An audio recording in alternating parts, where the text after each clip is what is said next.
olwaleero abakulembeze ba disitulikiti zonna mu ggwanga batudde mu disitulikiti y'e Moroto mu Kalamoja okwekuba mu ttooki mu tulo oluggala w'omwaka n'okulonda obukulembeze obujja. Okulonda kuno kutandikidde mu kanyolagano mu bakulembeze ku bisaliddwa abadde pulezidenti w'ekibiina kino George Mutabaazi.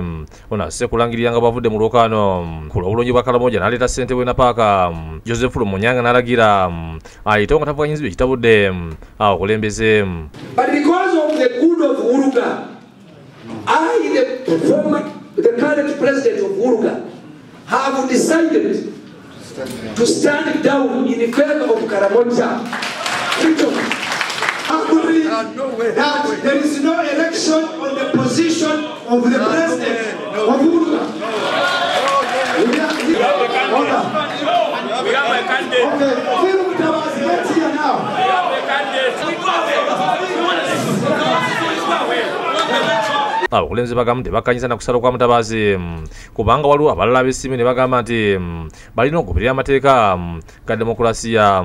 Kulangirira n'okulangira nti wagenda kubeera kulonda ku kifo ekyo tekisobola kukikkiriza era kyova olaba nze omu ku bakulembedde n'entegeeza chairman Mutabaazi kino kyokola kikyamu kimenya n'amateeka oba si kyekyo ffe tugenda kutambula tuveewo ne Uruga tukiveemu. Abamu ku bano bavudde mu by'okulonda ne badda ewaabwe nga bagamba nti waliwo ali emabega wa Mutabaazi okulekulira nga ne Mutabaazi avudde mu lukiiko era we luggweredde nga talabiseeko.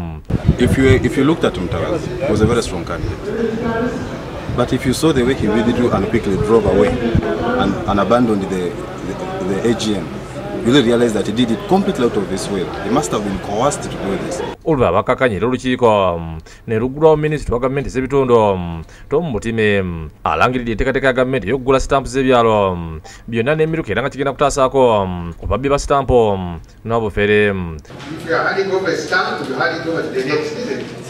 The outgoing cannot give it because it's a government stamp and nobody can make a duplicate of it.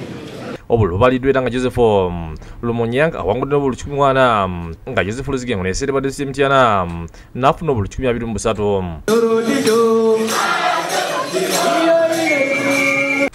Mariana Kyeyune yakusakidde eggulu eno ku Lwabukedde TV.